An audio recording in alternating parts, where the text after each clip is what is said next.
everybody, my name is Christine. I'm the director and founder of Uni Arts and Cultural Communication Association.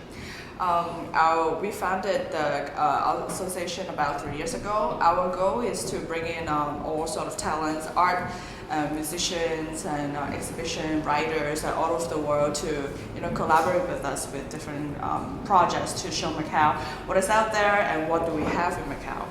So today we are very lucky and happy that we will have Ines from New York, originally born in Macau but raised in New York. She's right now our architectural photographer, and some is a few that is not very popular here in Macau yet. And today we would like to interview her a few questions about how her experience came across this very special profession and what is the future of it. So Ines, how are you today? All right. Still jet lagged? It's still jet lagging, but otherwise doing very well. Thank you. So could you just briefly tell us about how you come across this path as a profession, and how do you think this career is going to take off in the near future? Well, basically, I picked up a hobby as a photographer when I was in sometime in college. But anyhow. I noticed that I'm really interested in buildings because in terms of architecture, you're surrounded by buildings. We're in the building itself, we're in interiors. And I'm very fascinated by the process of how an architect draws a picture and then basically evolve into a model and then into a building. Now, although that's the process I'm interested in, I was never interested as an architect because I actually want to take pictures of this whole process and being documented. So in this sense, I decided to go to photography school and look into various websites of architectural photographers around the US and New York, California, all over the world. Europe, I also looked in Asia market as well, and as you stated earlier, Macau is one of few countries that architectural photographers are not very exposed yet. So in this sense, I stayed in the US. I decided to move to New York. Being an architectural photographer, and in terms of the future of architectural photography, there are endless possibility because in a way, even though the development of computer graphics, rendering, and so forth, but there are certain things that you cannot render as reality. Taking a picture is still representing a reality, although people will say, oh, you do so much Photoshop and so forth, but what you see in our pictures is actually what you would come across in real life as well too. So in that sense, I'm documenting each building, each space as close to reality as possible. And sometimes, of course, you would need the ability to do video as well. So we started doing time-lapse video as well too.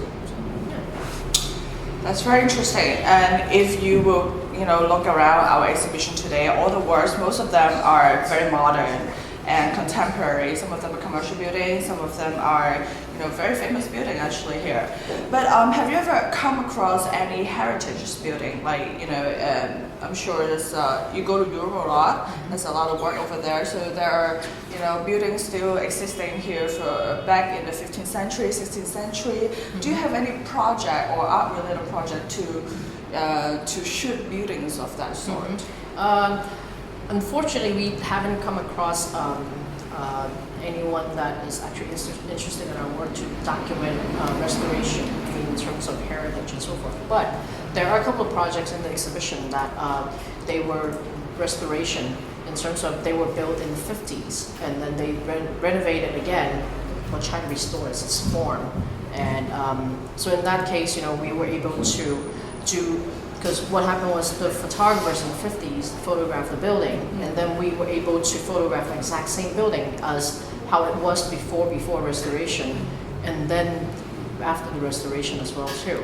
So right now, although the work that you see in the gallery, they may be new right now, but I'm sure, 15, 20, 30, 50 years, even 100 years down the road, these actually will be the heritage of the time that we're living in right now. But definitely that's what I find my profession to be so fulfilling, because I have the ability and the honor to see some of the buildings, from construction site to in process, and then once it's done and being used by the users, the family members and public spaces and so forth. So that gets me very excited, being in construction sites, because when will be the last time that you see this place as a construction site? Yeah. So that's what that does sound very interesting. So just to wrap it up, do you have any suggestions for the photographer students or any students who are interested in photography? There are so many different kind of photography out there. How would you say encourage them? Like, what would the right way to approach photography, and how do you eventually find your own path into specializing in photography? And are there any other institute or school that you would recommend the younger generation to go for? To start out with, I personally graduated from Brooks, and Brooks does not pay me for this. But I personally really appreciate my education at Brooks, because it's not an art school, it's more technical. So the ins and outs of working in equipment. But in terms of, as a youngster or a person who's keen on photography, if that's what you want to do, if that's your passion, I would say go for it. Because the last thing you want to do is like figure out, oh no, I didn't try that, I should have, I could have, I would have. For me was, it was, for myself and actually for my family and friends, when I told them that I decided to get into photography from engineering, they were like, what were you thinking about? But at the same time, I explained to them, I think this is something that I really want to do, and I'm very keen on the subject on architecture. Right. So in that sense, not only I study up a lot of photography in terms of Photoshop, camera equipment, technology, but I also did a lot of homework on my own about architecture. So regardless, what field of photography that anyone who's interested in, but definitely put in that time and passion, and I think the result will come to you, and then you'll be happy with what you do. Wow, that is a word of wisdom. So we're very happy again to invite you here to Macau today, and hopefully in the near future we'll see more of your works, and modern or heritage, and all over the world. Thank you. Thank you so much. Thank you. Welcome. My name is Christine, the chair lady of actually director. I changed the name now. I'm a director and founder of Uni Arts and Cultural Association. And today we have the honor to invite a very close friend of mine back in New York when I was still there doing school. And I met Ines. She then was a student from California. Yeah. Right? True. Photographer student. Doesn't really know exactly what she's doing. But all this year, I think she developed and established a really good relationship in the architecture field. And then for us to reconnect again, and I understand that she's working at a really good firm that is taking pictures all over the world, commercially and residentially, for all those really chic, cool buildings. Majorly in Europe, but you're gonna explore the Asia side. Okay, I will leave that to her to tell us about her job. But we are very happy because Uni, we always try to bring in some educational, talented artists all over the world, and to share with us their career path, to share with us their the passion in arts. And in this particular exhibition, not only was she able to find her career and path in a artistically way, but actually money-making way that everybody's concerned, because there's a lot of starving artists nowadays. But after seeing her works, and I think you will give our younger generation a little more confidence that there are many ways to go, right? Yes. Okay, so without further ado, I'll give you Ines and your mic to tell us about your work. Great, thank you. Thank you. I think this works. Hello? Anyone hear me? Anyone? Just louder.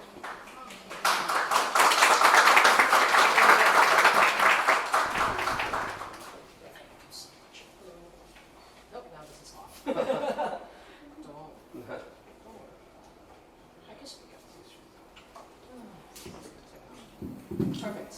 Everyone can hear me? Okay, great, thank you. Thank you everyone for attending this evening's event, and actually thank you Christine for this wonderful opportunity, and definitely thank you Uni Arts and Culture and Cunha Foundation for hosting this event, and definitely thank you Macau ICM and County IACM for allowing me to speak in front of everyone. Thank you. So let's see. Where do I begin? So, most people ask about my architectural photography career. And a couple of people has actually asked, like, when did I start my keen interest in photography? I would say I never really have an interest in photography, but I do know that I like to take pictures of buildings.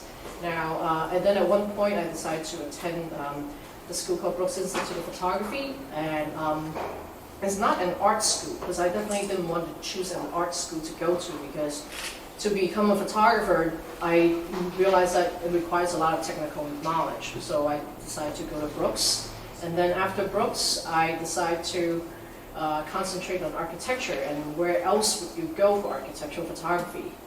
New York. Ta-da! So that's always my dream after I graduate, to go to New York. And so before I was in New York, I was actually researching about a lot of architectural photographers in New York City, whom I actually want to work with. Particular style that I want to work with is definitely modern buildings, architects that promotes design and sustainability. And I came across my company that I've been working for the past almost 8 years now, Arch Photo. And I actually started out as a freelance assistant. Here I am in action. And one of the partners, his name is Edward. So both of us, we've been traveling pretty much a lot of places. In New York, within the US, in Europe as well, to document buildings. So beside that, a little bit of history about architectural photography is that, up until a couple of years ago, we used a huge camera called a 4x5. So the negative is about 4 inches by 5 inches. So it's like this big, and then you would hide under the cloth to focus. And the reason why we use this type of camera is because it corrects the perspective. So as you can see in the gallery, that most of the pictures, they're not distorted, and that's very important to architects because you don't want distorted pictures. So with film and Polaroid, that's basically how our system up until 2007. Now, because of technology, now our equipment is much lighter. So it's now a tripod and a camera like everyone has. Here, Tiago has one. And suddenly our workstation becomes anywhere in the world. So I can literally take my equipment on the go anywhere and without really have to set up like a workstation. So all I need is a laptop, hard drive, and so forth. So that became much easier. So now the question is, who hires architectural photographers? Who does that? Well, hence name, architects. But not only architects. Now, the reason why architects likes to hire a photographer is not only to take pictures, but also to document the process, to also compare old versus new. So in this case, this picture was actually taken in the 50s. It used to be a bank in New York City. But today, it's now a shopping store. And then the architect who built this building, that company decided to restore to as close to possible as how it was before. So hence, there's the before picture, and then you have the after picture. So people can get a sense of how time passes, how the context changes, and so forth. And so here's another project in Europe, which Edward and I just came back not too long ago, like about 2 months ago. This picture was taken in, last year. This was an office building, and it's a passive house, meaning that it does not require active heating or cooling. So it does not require electricity for keeping it cool, for like air conditioning and so forth. So there's no air conditioning. And then we document how it was before as a construction site versus now it's finished. Now it's a very simple block, and then here's the inside of it, and then now here's the finished project. And things that you may not see because it's finished, that's what we come into play. We go into construction sites. We try to document the material, the structure. So in this case, I was pointing out earlier that this project is a passive house, meaning there's no active heating and cooling. That's because there is this two load-bearing walls that we may not see because everything's covered. So in this case, this is for structural, versus this acts as an insulation, so it's like our jacket. So so these are some of the things that a picture or a person being in the building may not see. So we're able to do stuff like that. Again, here's the before, and that was the after. And with this process, photographing from beginning to finish is not something new. This actually is a project. You can see it a little bit later. It's called the Tea House. This is a corten steel material, so meaning that this actually the outer shell of this house was assembled in a boatyard. So they weld everything together and then they transport. So as you can see, you have a picture here, when the house laying in foundation, and then this is the corten steel, the shell of the house, being assembled at the boatyard, and then being transported, and then now assembled together. And this requires a lot of time and a lot of knowledge as well too, because you want to make sure that you are able to capture the essence of it. And here's how the house looks like once it's done. And actually, this picture is dated 1985, so that's way before I started in Arch Photo. So as you can see, the process has been around for a while, and we are very proud to be able to witness the process of each building. Now, the title of this exhibition is called Point of View. Most people are like, what does that mean? If you like to take photos, you realize that, let's say you're at a tourist spot, someone asks you to take a picture, but the person decides to take a picture while someone's crossing, right? So suddenly that person just blocked your face completely, versus picking the right moment, the right point to make sure that it's free of obstruction. So architectural photography, that's what makes it so important, because this is a house of situated in a very luscious yard. It used to be an apple orchard, but because of the storm, most of the trees were knocked down. Now, if you were to place yourself over where the cursor is at, now all you have is a picture of the tree and the house behind. So it's really picking the point of view that the building is most visible, and the fact that you're able to explain where it's at. And of course, the point of view can also be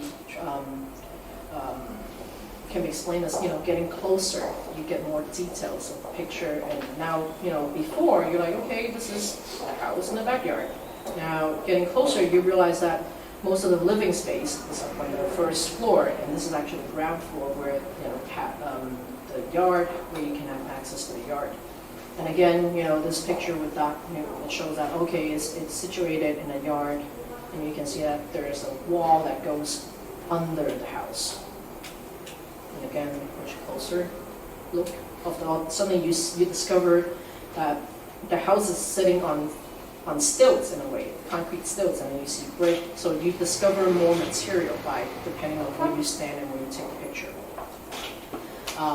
So this is a cube house. It's actually fun fact is that when I decided to become an architectural photographer, I was researching all these various photographers, and this was the picture that drew me to Arch Photo. Because it's such a simple composition. It's very calming. You notice that immediately that the house is situated in a very empty lot, and it's winter, and then you have your whole backyard is emptiness. So that all the comments. So actually, this picture from me to Arch Photo, and as you get closer, you discover that what material it is, and four sides of the cube, and also how the light changes at night.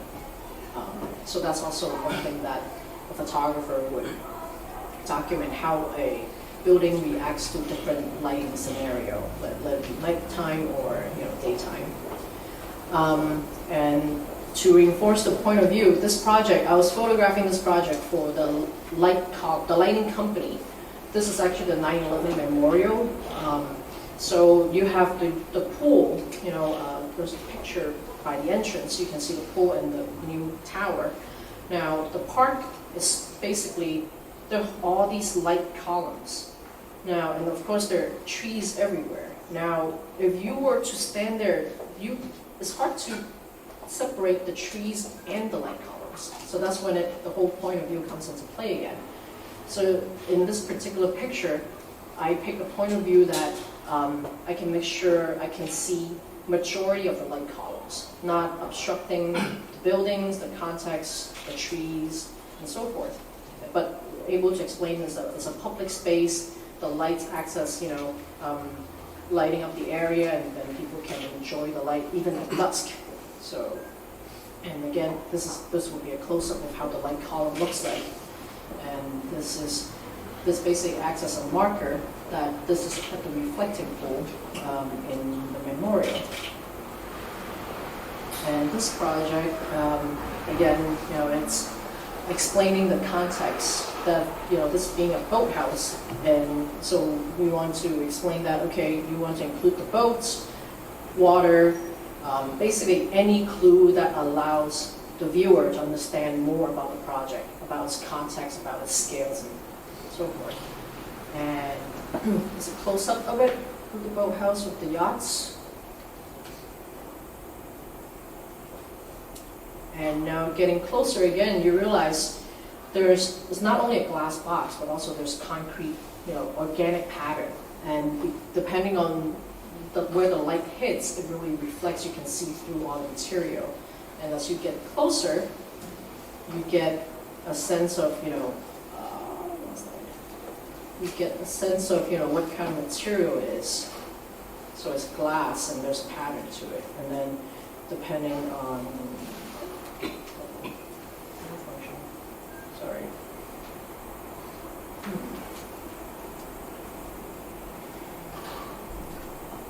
Sorry. Here we go. So, I lost my thought. Got it. So this was sitting in, this shot actually explains it. So here I am inside the boathouse. You can see this little concrete box here. That's actually the office, and it was built, I would say 10 years earlier before this boathouse. And you can see the relation between the two is that at the very beginning of this project, when it exists, it was concrete. So then the architect decided to continue with this theme of using concrete and glass, and also the organic pattern really mimics the wave of the water that when a boat comes in, the wave that it makes. And sitting from the office viewing the boathouse, in its context and people visiting and so forth, and the light really is very important to how it reads the building. And here's how the building transforms at night. As you can see, it's quite different. Suddenly the glass disappeared, you see more of the concrete inside. Now, as an architectural photographer, it requires quite a bit of knowledge about reading floor plans and site plans. So what we do, not only by taking a picture that is pretty, but also needs to be informative. So in this case, this is a project that is a library, and at first, the whole process is that an architect decided to hire us. So like, hey, there's this building out somewhere, can you come and take a picture? What we usually do is we try to gather as much information as possible, let it be site plans or renderings. So in this case, this is the rendering that the architect has hired a render company to display how the building should look like in reality. Now we would try to get the close point of view as much as possible to the rendering, because there's a reason why they hire renderers to do so, because they want to see how it looked like in real life. So in this case, we study the site plan and the rendering, and then we show up and we start photographing by relaying as much information as possible from what we read from the plan. And this is the inside of the library, which is the main space. And And this is actually the back where you can see in this picture that there's that open area that people can study, can surf the web, and then there's also a back, yard area that people actually enjoy the outdoor reading as well too. So now, if we were to only take a picture of, let's say, from a different angle, looking back this way, it may not explain all these information. So that's why it's very important for us to study the site plan and the floor plan, so we can plan out where to take those pictures and where are those what information that can be displayed on a 2D level.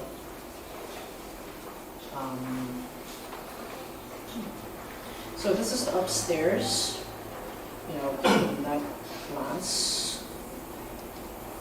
And this is actually the downstairs section. Screen.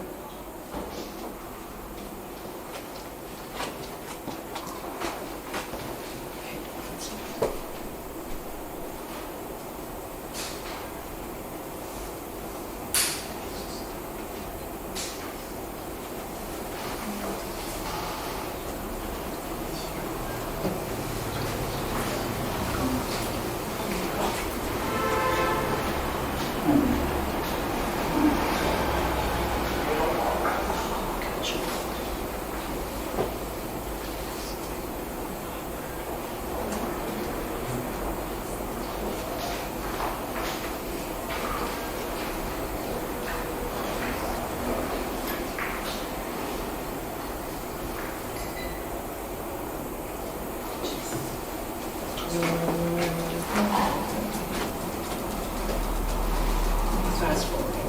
So how's everyone doing right now? Good. Yeah? Everyone's wide awake? Hungry? Dinner time? Okay, so so this is one of the information that the plans that we get before a project. So to analyze the space is that there are basically it's a box sunk into the ground and then shifted inside. So the main space is actually on the lower level. So now how do you document that?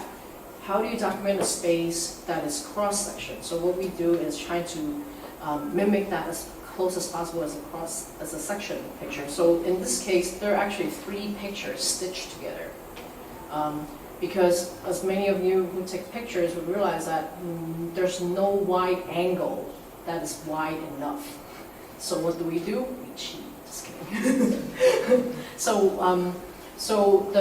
the lens that we use is a wide angle, but we have the ability to shift left in the middle and then shift right. So that's what we do is we take 3 pictures together and then we stitch them in Photoshop and try to basically what we're trying to do is explain the space, but not being as realistic as possible as well too. So if I don't tell you this is a stitch picture, I hope that no one would realize that this is a stitch picture. I'm probably gonna go try and take it myself. I would never come out that way. Well,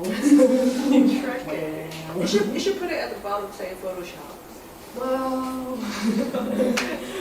Well, it's like panoramics with the iPhone, same thing. Same idea. So are you cheating? Maybe. But then your eyes, it's wide. So you want to mimic your reality as much as possible. So that's one picture that you're able to explain that the main space of the library is downstairs by being how wide it is. Because otherwise, you could pick a point of view that be as wide as possible. But people, because it's a 2D picture, it's hard to, when all the information are mashed together, it's hard to distinguish what is what. And so a little more photos about low battery. So dinner comes early. Yeah.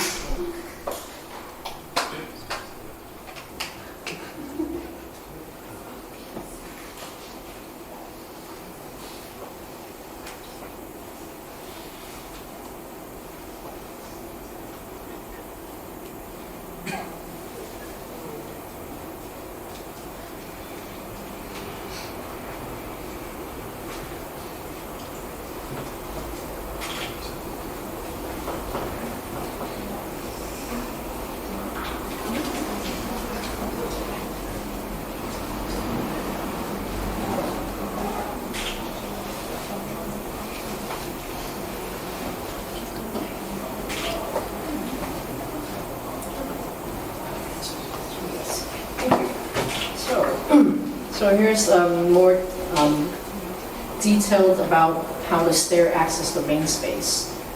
That, on the previous picture that is hard to tell. So, that's the thing with architectural photography is that you cannot explain a space with one picture. It requires many pictures to explain the story and the function of it, and also to walk through. So, sometimes I see myself as a journalist. I'm a storyteller. I like to tell a story about how the building works, how a person walks into a space, and how each individual feel. And of course, it's up for interpretation. But in this case, since we're hired by the architect, so we're trying to mimic or display the closest idea that the architect has. So the floor plan in this case, explains how the circulation of how the library is. I'm not sure if many of you remember the first picture about the main space. The first level, which is an open area. Sorry, this is actually upstairs, the children's section. But then, able to come into that space where people can study, to surf the web and access to the garden, and then going downstairs to the main space, that's some of the things that we will study on the floor plan. And of course, being at the project to scout it out to have a walkthrough helps as well too. So now, earlier on the rendering, it's a much higher point of view. But when I got there, you realize that every building around the neighborhood is only one level high, if not two. So it's pretty much impossible to get high up. And also, as you may realize that most of the stuff on top of the building is mostly air ducts, air conditioning pipes, and so forth. So it's not the most appealing point of view either. So although architects sometimes they like to fantasize and they like to see the reality of things, but the idea of the job for the photographer is basically to capture the building as pretty as possible, but also be extremely informative. So the rendering that you see earlier, we were unable to achieve that point of view because it's simply impossible unless we were on some fire truck with the ladder. So in this case, we found this view that it really showcased this the see-through glass that you're able to see both levels, and this being the skylight that explains that there's that on the ground level that shows the main space of the library. And also, just to give you a quick look on the earlier slide, the first picture of this entrance, right? Do you guys realize that there's something going on here? Search, right? So, of course, we could capture that in one picture and show that there's the word search, but in reality, the word search only appears according where the sun is oriented. So in this case, my boss, Edward and myself, we decided to do a time lapse. So this is actually the longest I've ever stood in one spot. I stood there for 14 hours, taking one picture every 20 seconds with my watch like this for every 20 seconds in order to show the word search appears.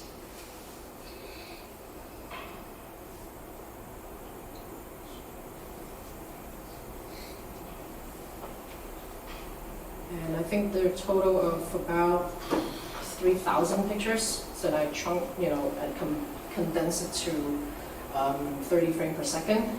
And so 14 hours worth of work now became a minute and a half.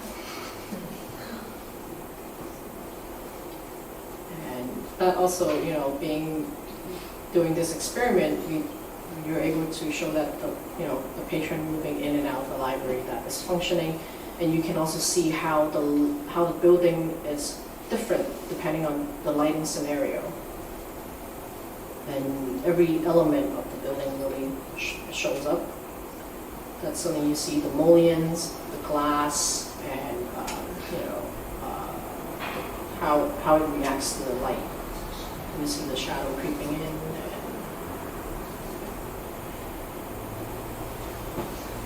So. Cool. Yeah. Okay. Any? Ooh, it's moving. So that's my presentation.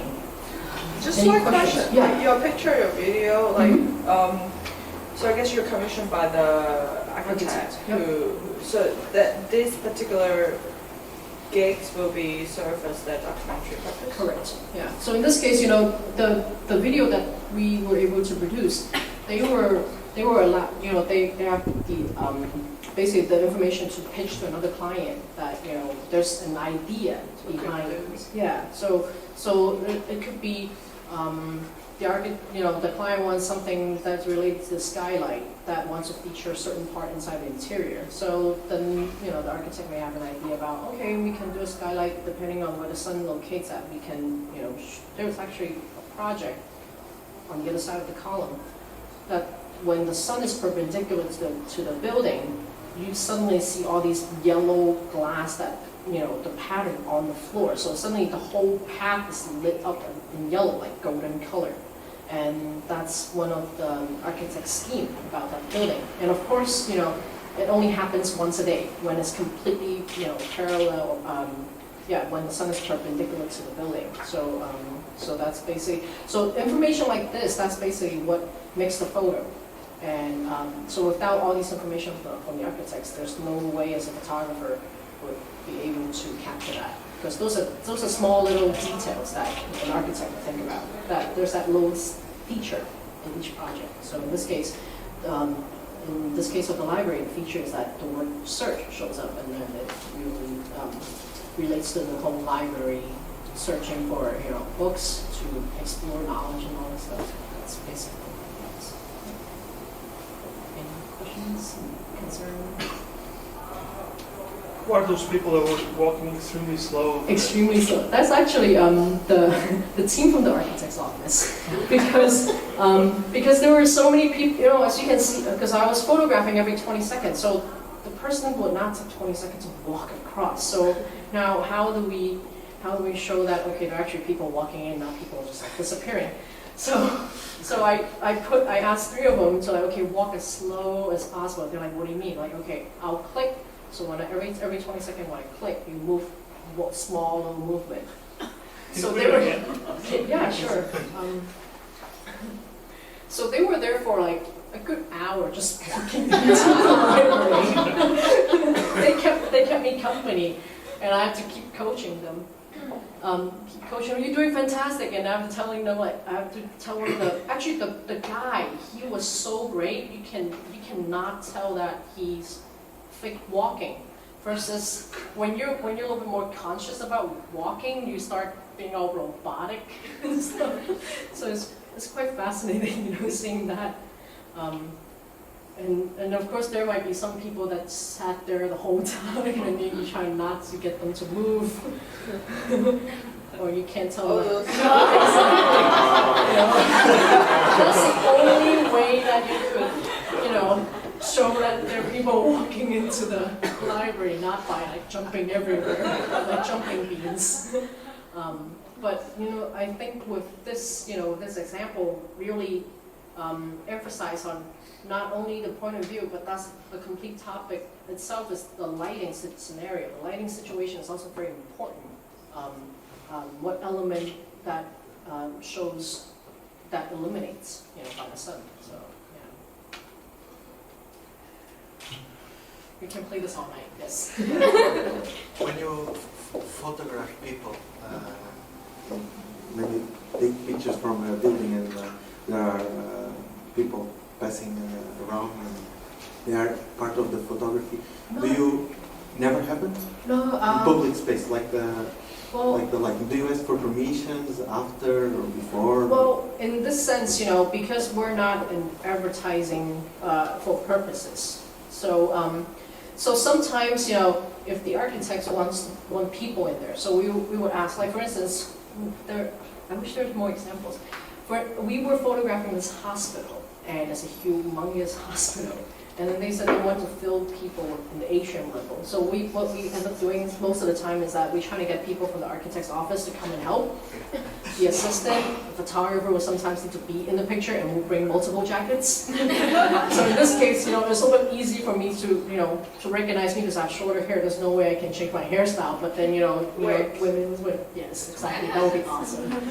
In this case, with women with longer hair, they will have a ponytail, put a bun, let the hair down, and their time, so we just try to place people and clone them as close as possible, sitting at different positions. So in this case, in a public space, we were very cautious about that most of these people, they're just there to use the library, not to be in a photo shoot. So we make sure that if they don't want to be in a picture, we'll tell them, okay, this is going to take a half an hour. Can you be somewhere else for a moment? But most of the time, people are pretty cooperative. They're just concerned, like, what are you doing these pictures for? And their concern is like, am I going to see myself on the billboard? And I usually tell them, no. Although it would be really cool, but no. So I'll tell them that, mostly it's for the architect's office, and then, and then I'll have the architect and come over and explain the situation, give them my card. So far, we've been very lucky that no one sued us yet. But most of the time, we just, and also, sometimes thank goodness through Photoshop, you can blur the person's face. So I would put them in motion, that the person's moving. But if it's a picture that you can see individual figures, that's most of the time either myself, or my assistant, or the people from the architect's office. Actually, one more question. Yeah. So, what was the major impact that digital photography had on your work process compared with analog? Definitely the load of the equipment itself is extremely lighter. Back in the days with the 4x5 camera, you need to carry the camera itself with, let's see, we have a 4x5 camera. We have 5 lenses with this ginormous tripod because it needs to be sturdy. There's Polaroid film, there's a Polaroid holder, there's a film holder, there's a film box, which on a regular shoot, we would do about maybe 10 to 15 pictures a day. So we'll double up on the film. So we would have like at least 4 boxes of film. So we're talking about tripod, lights, camera, film cases, 4 things. So between the photographer and the assistant, we would carry 2 ginormous bags on our shoulders. And I always claim that I got shorter because of that. But in reality, it's because I cannot grow anymore. I refuse to acknowledge that. But because of technology, now, all we need is now a tripod and some lighting equipment, and a small rolling case that is a small camera with 3 lenses max. So a lot of the process we do now. Well, first of all, we don't have to go to the lab to process the film anymore. So that really shorten a lot of time. So when a client in a hurry that there's a publication that wants to use pictures immediately or see some of the pictures immediately by 2 days from now, we're able to photograph, edit in the hotel or in the office, come up with a contact sheet the next day, and then the client will get to pick the pictures immediately. So we're hopefully, on a good day, on a hopeful day, the turnaround time is much shorter. So easy, 50% time, because before, when you do film, you spend at least a day or 2 to get it to the lab, and then you have to scan it and all that stuff. So now with digital, as I was pointing out earlier, all you need right now is a laptop and a hard drive. And with the analog, you cannot check if the work is properly done. You would hope for the best that everything works out. And also, that's why we do Polaroids. You would try to preview. But at the same time, with the negative. So we were actually very fortunate because we were able to discover a working system that Polaroid would match with what we would see and scan into the computer. And the film, and actually, the good thing about shooting on film is that film is very forgiving. You could be overexposing or underexposed, but you're able to correct. But with digital, because of such a short dynamic range, I hope that makes sense to you, that it requires a lot more exposures. So you spend a little bit more time with Photoshop to make sure that the highlights are not blown out, the shadows are not too black. So you spend a little bit of time to do that. But still, compared processing film at the lab is much shorter. and the ability of being anywhere and everywhere that ease up that tremendously.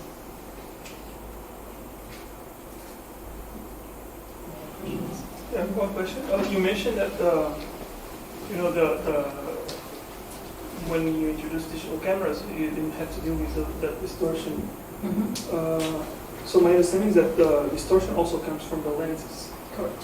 So how come you don't have any distortion with the digital cameras? You still use lenses? So we're actually also we switched to digital at a very perfect timing, because we held on to film dearly as long as possible. We would buy boxes of film and Polaroids because at one point digital technology was not meeting up with the film quality.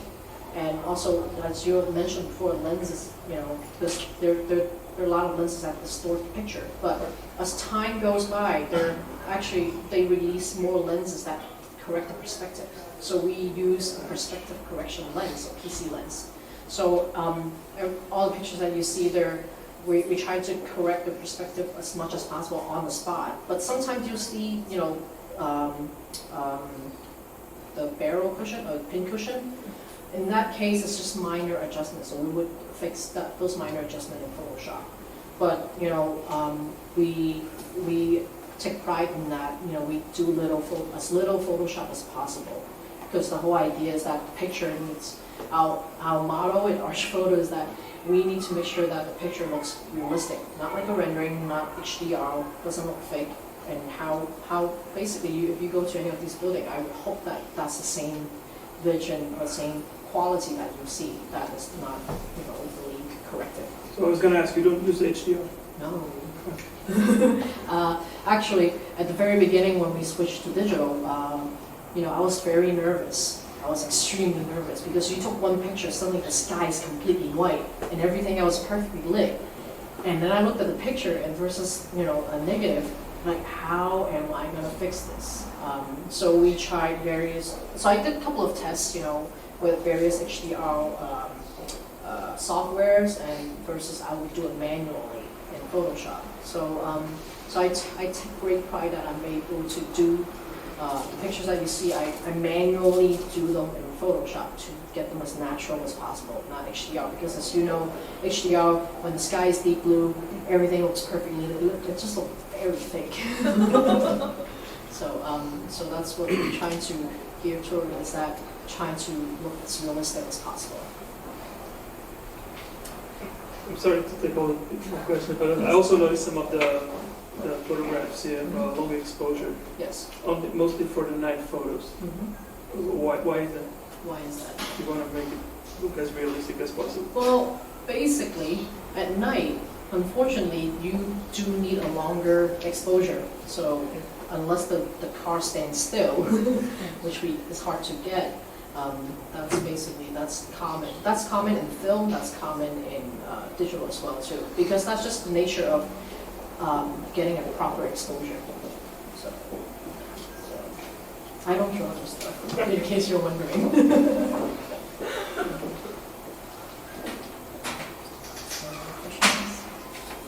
Everyone's still okay?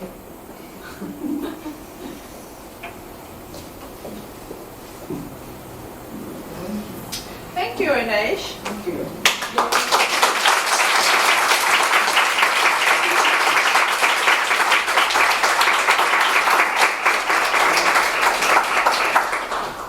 Okay, now can we check out your picture? Yes, please. Yes, please. Oh, so just quickly to tell you guys, all these pictures, they're mixed medium.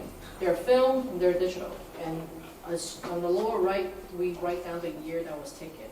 And then so you can see, hopefully, that our quality of work doesn't really change between film and digital. So please run free. Enjoy.